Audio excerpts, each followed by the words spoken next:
Hello, hello. Happy Friday, everyone. Well, I'm Trish Lee, and welcome to my show, another episode of Ask Trish Anything. Today, we're going to be talking about self-compassion, the stigma that surrounds it, and why it's important to actually practice self-compassion. Oh, looks like we have some guests over here. Hello, hello, Agnes. Nice to see you. Hello. And I have a really, really special guest here today. She actually was previously on my show, and this is the second time here. I really love her. She's a super inspirational woman. She's a life and business coach. Please help me welcome Silviye Gurung. Hello, Hello, Sylvie. Trish. Thank you so much for inviting me again. It's so Yeah, nice to I'm be so happy here. to have you here. Looks like we Oh, already thank have you. guests here. Hello, Mama Bear. Hello, hi. Excellent. Nice to have you here. Thank you for joining us. How are you, Sylvie? How are you feeling today? Yeah, I'm really good. Thanks, Trish. And what about you? Okay. As usual, whenever I have a show, I'm a little bit nervous, but I'm so excited to have today. Oh, hello, Ken. Hi. Nice to see you. Hello, Leah. We have lots of guests Oh, here. wow. Look at that. Hello, everyone. Hi, everyone. Oh, wow. Nice. All right, Sylvie, ready to go? Yeah, of course. Okay. So today's question is, how much do you believe in the concept of self-compassion? Is Yeah, it really important? This is the question that I received. Okay, yeah, so let's start off first, Sylvie, by introducing yourself a little bit, what you yeah, do. of course. And I believe that many of my followers here already know you from my previous show, but Yeah, there's a lot of new faces here, so please take it yeah, away. yeah. Yeah, of course. So I'm Silviye, and I'm the founder of Happy Insider. And what I do is I help female entrepreneurs find joy in their lives and to reach their full potential. That's in short about me. Beautiful. Yeah. Thank you so much for being Yeah. here. I sincerely do believe you are the best person to help me answer this. Oh, And thank you so because much. it's true, because I know that you previously shared with us about your journey Yeah. battling with depression. And I believe that through that process, you also had to practice learning self Yeah. compassion. Yeah. Exactly. Yeah. So let's start by something really simple first. So, what does the word self compassion mean to you? For me, self compassion, it really means acknowledging what you're going through. Right. So maybe you're struggling, maybe you're in pain, and you're acknowledging that. You're not like trying to hide it or trying to ignore it. And then at the same time, being kind to yourself. And yeah, I can give a good example. Okay, sure. Um, I organized a workshop not so long ago, and it was my first workshop, and I failed. Oh, I failed with the workshop. I didn't deliver it, okay. and but I could have let my inner critique like completely bash me and like completely tell myself things like, "Hey, I did a really terrible job" or whatever. But instead, I was thinking, "Hey, I did my best. I learned a lot of things, and it's okay." Yeah, So that's what self-compassionate is all about for me. beautiful. Yeah. If you don't mind me asking Sylvia a little bit more, when you said that you failed in this program, how so? Actually, I wanted to get enough people to join the workshop because the Okay, workshop was estimated for a group of people. So okay, there needed to be like enough people to make it work. And there were not enough people to make it work. okay. So that's why I decided not to continue with the workshop, not to have the workshop, because otherwise it would change the dynamic of the group.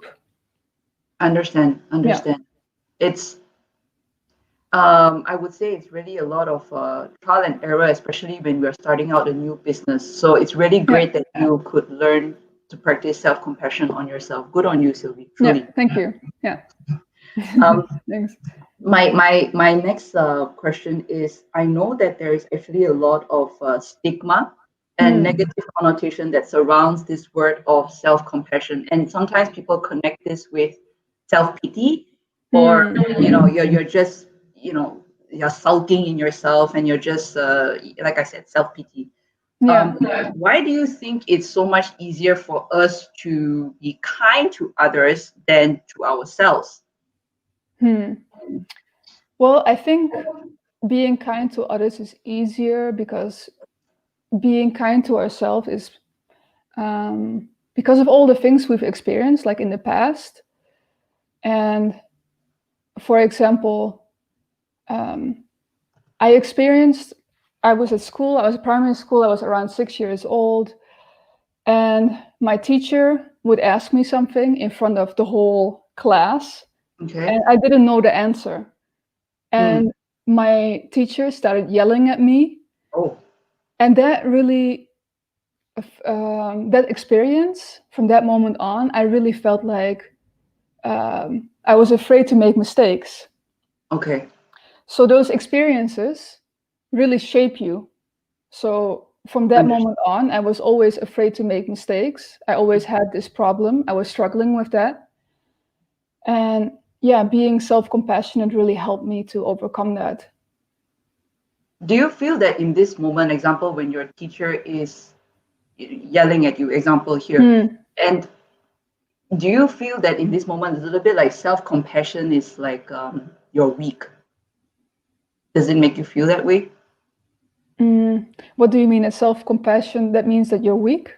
Means like, do you feel that for yourself when you're practicing, if you were to practice self-compassion in this moment, that no, okay, I'm not going to take this yelling from my teacher as something against me, that I am bad, but rather, that it makes you feel like, okay, am I showing her that I'm weak if I were to say, no, that's not correct?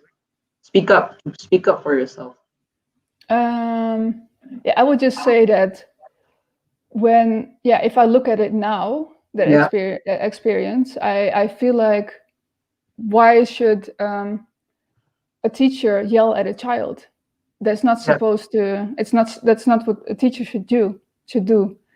And I think it's very wrong to shout at a child. Yeah. And I can really see that now, that that's something that's completely wrong to do. It's really interesting how we can reflect more on hindsight rather than in that moment to know what is right and wrong and how to speak up for ourselves. And especially you were so young. Yeah, exactly. So that voice can completely like be stuck in your head. And even when you are older, when you're growing up, it's still there. That's the voice of the teacher is still in your head. Yeah. And that's the inner critique. Silviye, I was doing more reading more about this into self-compassion, and I read this really interesting article about how we tend to, in society, we tend to push more self-esteem rather than self-compassion. And it took me a while to really digest the difference between the two. And after a while, I got it. Self-esteem is when we are thinking about ourselves, individualistic, how we can push ourselves, how we can grow. But self-compassion is coming to an understanding that we are not alone in this. It's really true. We're going all through this, through a phase of learning in life, to know that there is a bigger perspective. It's not just you. And that's when it really hit me that, hey, it's true. We all should really practice more self-compassion. Yeah, that's true. And that's not really what we get taught. Exactly. That's the problem. Yeah. I'm just curious, because I also read about this other point. It took me again really long to digest this. It says that self-compassion, to practice this, can be painful. Think about it. To practice self-compassion can be painful. I understand. Yeah, I understand, because when you practice self-compassion, that means you're acknowledging also the sides of yourself that you don't like to acknowledge. Right. Maybe I'm not so good at this, or I'm failing at certain points, or and then with self-compassion, you need to accept those things. That's a part of self-compassion, that you accept those parts of you that you might want to hide or want to Correct. ignore. And I think And that's difficult to that do. is difficult. And what Yeah. is also really interesting to me was because I read more about this, and it says that it reminds us when others are not being compassionate towards us. Mm-hmm. And I have a story to share here, Okay. a little bit personal. Mm. It was just a couple of days ago. I was having this talk with my husband, Mm. and I broke down and cried. Oh. I cried because it's I know I've shared about this before about trying to manage work and trying to manage Yeah. marriage and having a child, trying to have the time and balance for everything. Yeah.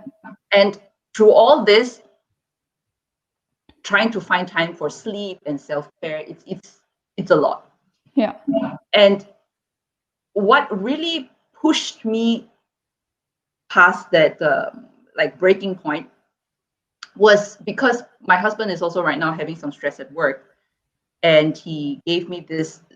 It can seem so harmless, this comment, but I just gave my daughter a cookie in the morning, Mm-hmm. and he said, um, "Oh, not that. Doesn't look so healthy. Maybe let's give her something else, like a sandwich or something." You see, to you, a third person, it seems harmless, but the truth is, my daughter, she's really picky with food at her age right now. I can try to give her healthy food as much as I want, Yeah. but it's really not so easy sometimes. I can maybe try and take a lettuce and cook it in 40 ways, and still, this 40 ways, she will say no. Oh. I give my best. Definitely, I give my best. And I'm just saying that comments like this, especially from like my husband, it really made me feel like I failed. I failed, and I was really feeling down that whole day. And then in the evening when he came back and I talked to him, that's when I broke down and cried. And I asked him honestly. I said, "I'm trying my best here to give myself grace. I know that as a mom and as a wife and as a working person, I'm giving my best. Yeah. It would be really good if you could extend me some grace. I have enough of guilt within myself as a mom and as a working person. I don't need others to give me more guilt." Yep. So I do believe that self-compassion is really important to practice. So to Yes. all of you watching, it's you're not alone. I think we all of us were really hard on ourselves sometimes. And thank you very Yeah. much. You said thank you. Yeah. Exactly. Yeah. Yeah. Yeah. It's very beautiful that you also that you are aware of that you find through one comment that Yeah. can completely make you feel a certain way. Yeah. Yeah. It's Yeah. true. Because I think this is also really related to how we are trying to be indirectly, we're trying to be perfect in every part of our lives. Not to Mm-hmm. say 100% like great, I know, Yeah. yeah, but we try to give our best. And sometimes when we Yeah. are trying to give our best, and sometimes to our loved ones, it doesn't seem like it's good enough. That's when you Mm-hmm. really, it's Yeah. really hard, if you get what I mean.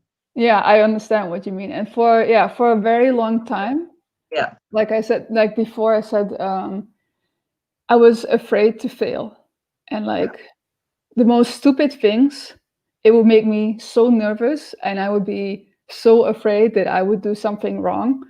Like if someone would be watching and I would be cutting a lemon, for example, I would be afraid, like, am I doing it right? Am I not doing it wrong? Or yeah, and I was always very like nervous and stressed out. And yeah, imagine if you already like feel that way about cutting a lemon Yeah, yeah, yeah, when yeah, someone yeah, is yeah. watching, then yeah, everything I felt that way. So Understand. yeah, self-compassion really helped, it at some point I really, yeah, it really helped me to heal that, Yeah. To to know that it's realize, okay yeah, not to be okay, and it's okay not to be perfect. yeah, exactly, yeah. Right. Sylvie, I have a question here. Is what do you feel is that to me there's a really fine line between practicing self-compassion and self-pity. How do Hmm. you define these two? Actually, I think those two things, to me at least, they are Yeah. completely different. Okay. Because self-compassion is accepting, acknowledging like your pain points and being kind to yourself.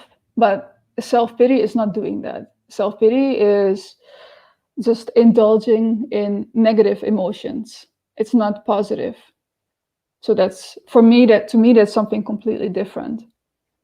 I completely agree. And Yeah.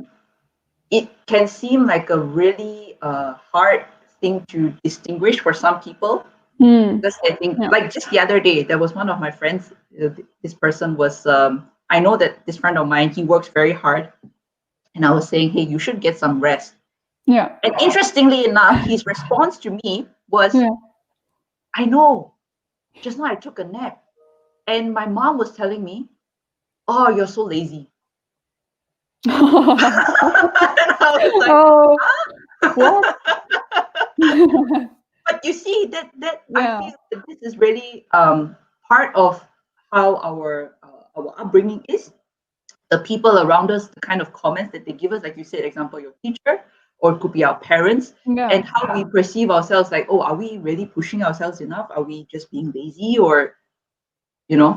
And that's how we get this very misconstrued idea of self-compassion, and we think, Yeah. nah, we're just not giving our best enough. We should give more. Yeah. Yeah, exactly. Like what other people are saying, that really affects us. Like friends, family, a teacher. Yeah, Yeah. very, very true. Yeah.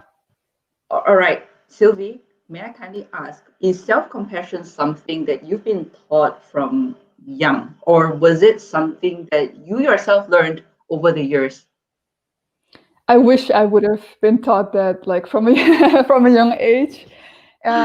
So no, it's not like that. And I think for a lot of people, it's like that they don't get taught about self-compassion. I never heard my parents talk about that. I never at school. I never heard anyone. Actually, if I think about it, I don't hear my friends or family even now talk about this subject. I don't hear Oh, anyone talk about this self-compassion.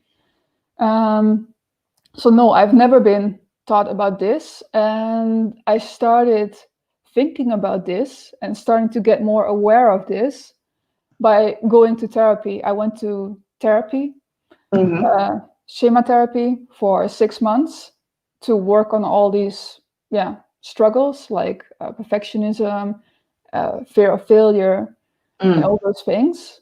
right. And going to therapy really helped me become more aware of myself, more aware of what I'm saying to myself, and change it through using several techniques.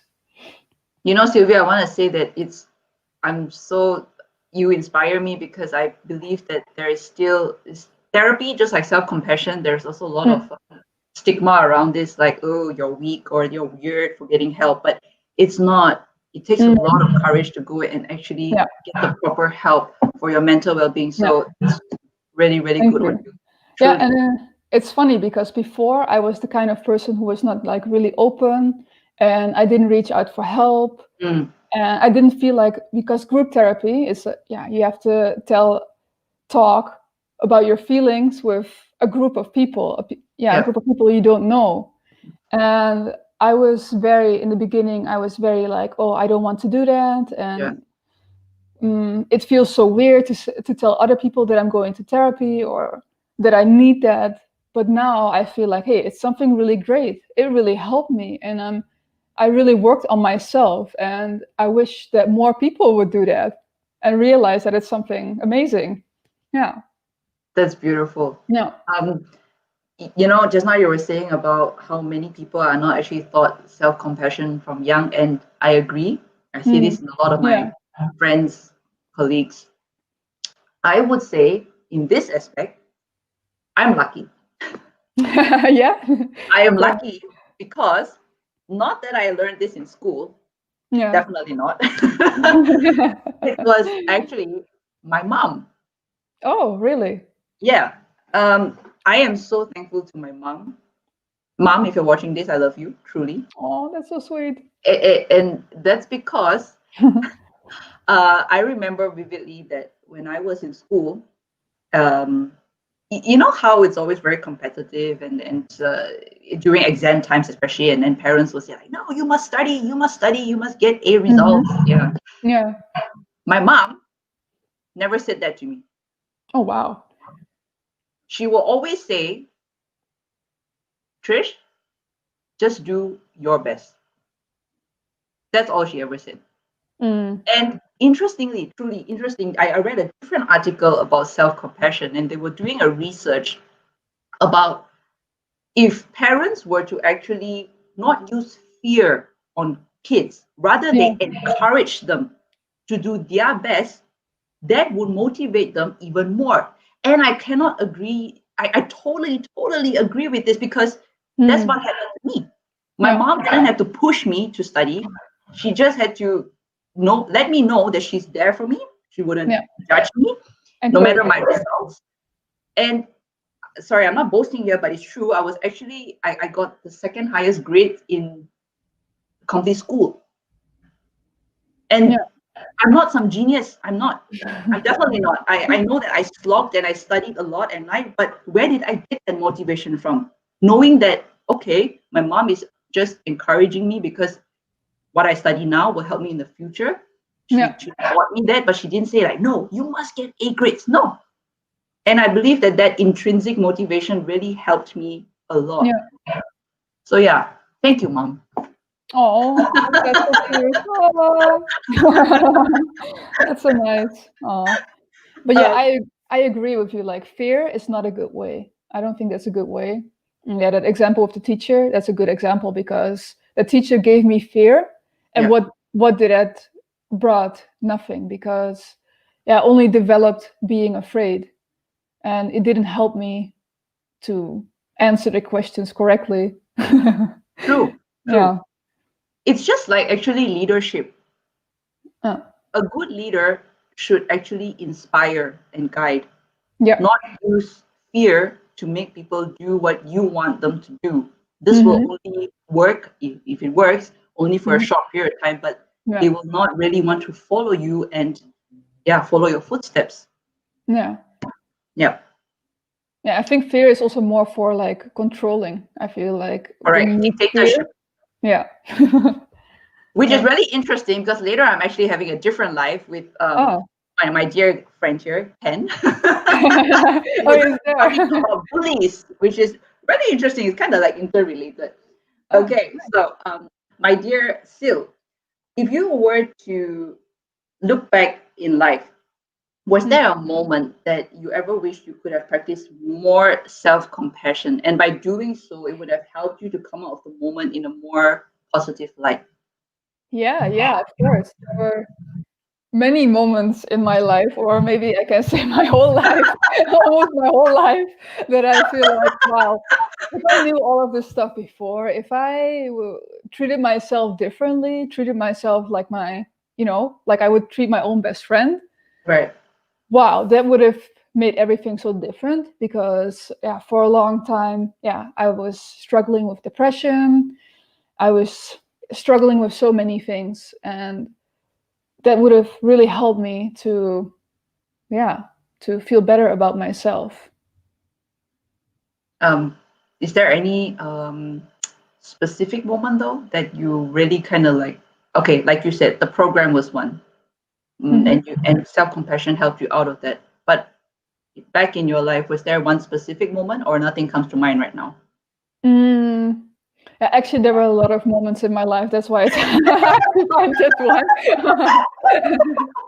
Yeah, but yeah, I can, for example, depression. Okay. That yeah, I really felt like, yeah, if you know depression, you don't want to go out of bed, you don't want to do anything, you feel like everything is too much, everything is so heavy, and yeah, if I would have known about self-compassion, how to apply that to myself, how I can do that, how to, then it would have really helped me, because then I would have come out of that depression like earlier, or would have been able to deal with it, or maybe I would not have gone into depression at all, because I know how to Deal with it deal and with face. it. Yeah, exactly. Yeah. Yeah. Yeah. I personally, one moment where I wish I would have practiced more self-compassion was when a few years ago I got gaslighted. Oh. Uh, this this guy, my goodness, he gave me, he promised me the world, the universe, whatever that you can think of. Even brought me to go and look at wedding rings and stuff. Really planted so much of ideas and thoughts in my head, and actually in the end was all lies. But anyway, it really broke my heart a lot. And after this whole relationship ended, and I'm really proud of myself that I ended it, I really nearly wanted to end my life. Actually, I wondered, there's no point, there's nobody that actually you can trust in this world. He really played me really good, and I wondered to myself in that moment. I mean, like, Trish, it's not your first relationship. How could you not have seen the signs? Really, I was like bashing myself up. How could you not have seen all the lies? How could you blah blah blah?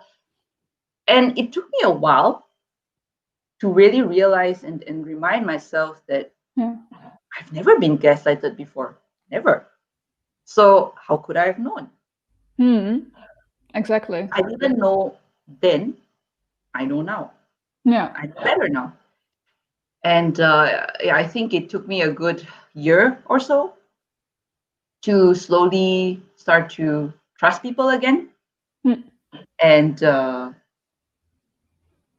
yeah, start to believe in love. And true fact here, to all of you who's watching also, you're gonna laugh maybe, but I at one point really I didn't believe in love and all this nonsense thing anymore.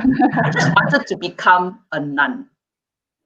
Literally. Oh my God, really? Like, I was thinking, what's the point of all this? You know, you just go into relationships, you get heartbreaks Yeah. anyway, so just forget it. Okay, but I didn't, thank God. Yeah. I mean, nothing bad with nuns, but yeah, Yeah. that's Of how course. bad it was. But it Yeah. makes sense if you're going through things like a bad relationship, if it happens to several times, you feel like, why am I even going into a relationship? And Yep. what you said, I can really relate to that, because I was also in a relationship that was really bad for me. Right. And I also never experienced something like that before, like gaslighting and someone who's being very manipulative Right. and really like playing you. And yeah, that's just terrible, because you also start to question yourself. True. At first I thought, hey, it's all me. What am I doing wrong? Or I'm doing everything wrong. And Right. Or you should do more, right? You should do more. yeah, exactly. Yeah. And you feel like all the things that are happening is all your fault. Right. I felt that way. And yeah, when I got out of that relationship, I'm also very happy that I ended it, because I cannot imagine what would have happened if I stayed a very long Yeah. time in that relationship. Because yeah, it also made me feel terrible. It also made me feel very depressed. And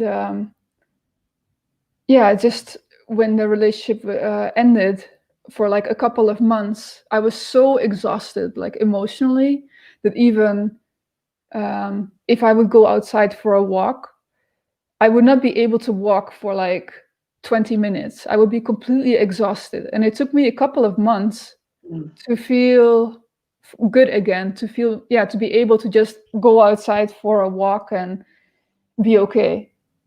Emotional pain sucks. Yes, it does. sucks. But Yeah. give me high five, sister. We got through it. Give me Yay.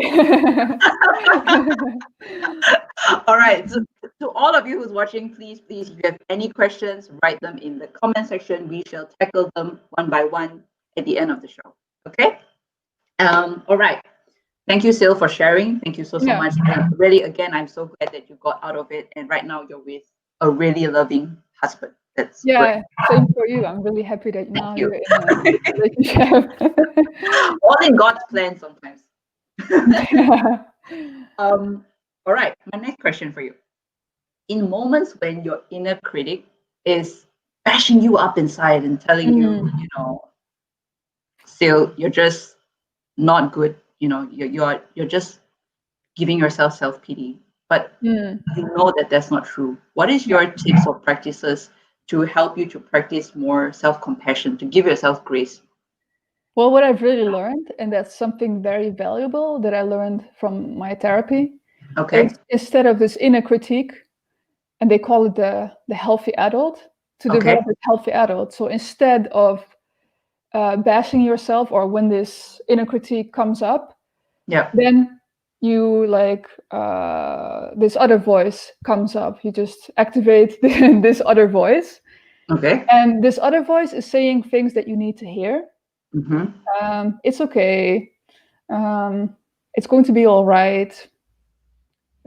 Things like that, the things that you need to hear. Yeah.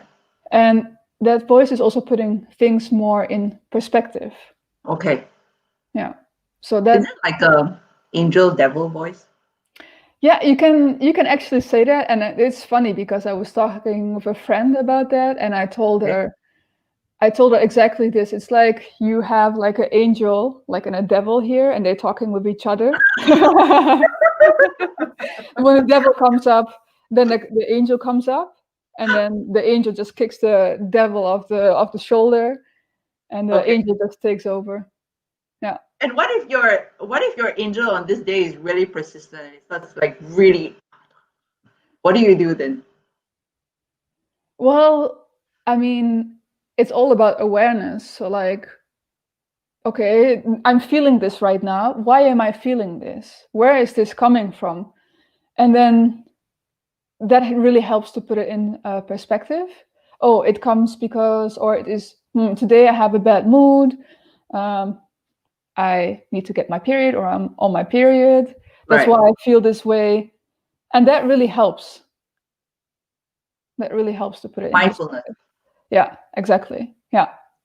For me, it's actually the same thing. I need to Mhm. take a few moments to reflect on things. Yeah. Um, because it's only I know I've read some articles and they were saying, meditate. I'm not really a big person to practice meditation, but No? I do take moments to reflect, Mm. and practice mindfulness. Yeah. And I believe one more thing which really helps is actually sleep. Mm. Because I think sometimes when we are so tired, it Yeah. screws up with our emotions and we just can't think right. But Yeah. when you sleep enough and you feel well rested, you can think clearer. And you wake up feeling a bit more fresh and you put things in better perspective. Yeah. So yeah. Yeah, that's true. Like resting is very important. And resting can also, of course, be in different ways. But sleep, yeah, that's very important. You need to get enough sleep. If I don't get enough sleep, you don't want to be around me. Okay, point taken. Yeah. I'll take note of that. Yeah, but so yeah, sleep is very important, and of course, having enough rest, Yeah, um, like taking a break, yeah, doing an activity that's good for you, like reading a book, going out for a walk, being in the nature. agreed. Yeah, allowing yourself to just, to just breathe, Yes, true. to be with Doing yourself. Yeah, doing things that really helps you to Yeah, connect with yourself and just yeah. relax. And that is why I know I've said this a few times, but it really helps a lot. On the weekends, I really try my best to not work as much as possible, not go onto social media or anything like that, Yeah. because I know for a fact from Monday to Friday, I'm already killing myself with work. Mm-hmm. So Saturday to Sunday is just, good for relax. Yeah, that's very good. Yeah, we need to relax. That's good for us. Yeah. Yeah, definitely, definitely. Yeah. Okay. So I have one more last question. So again, if anybody has any questions, please do drop them in the comment section. Thank you. All right. So Sil, to this person who asked me this question, do you have any practical tips that you can help them to start practicing more self-compassion? Yeah. What I've learned at therapy, for example, what really helped me is becoming more aware. Okay. And what's a really good tip or advice that I can give is to write things down. Okay. So whenever you feel something, like you feel bad or the inner critique is coming up, write down, hey, why do I feel like this? What's happening?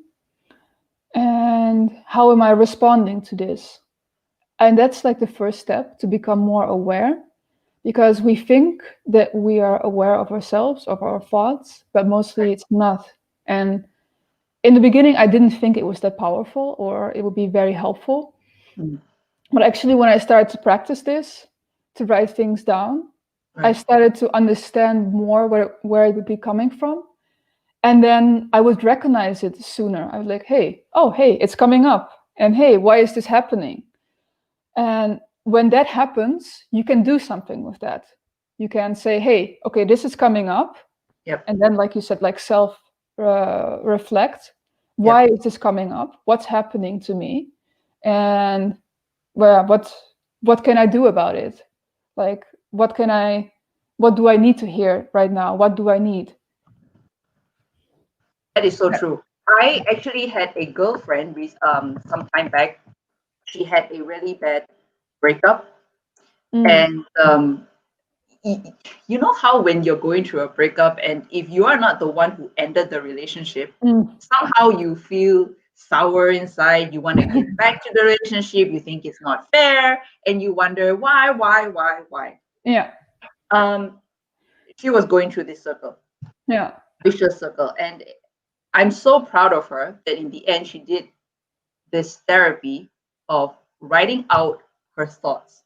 Like what you said. She wrote a letter to herself detailing everything about her relationship from the beginning to over the years, the pros, the cons, the ups and downs and everything. But without judging herself. And like you said, she realized so much of things about herself. And it was like a moment of epiphany. Like, oh, hey, I didn't notice this back then, and I learned so much now. Yeah. And it really helped her to heal, and she could better let go of the relationship. So I totally agree. So to any one of you who would like to start practicing a little bit more self-compassion, I agree with what Seal said 100%.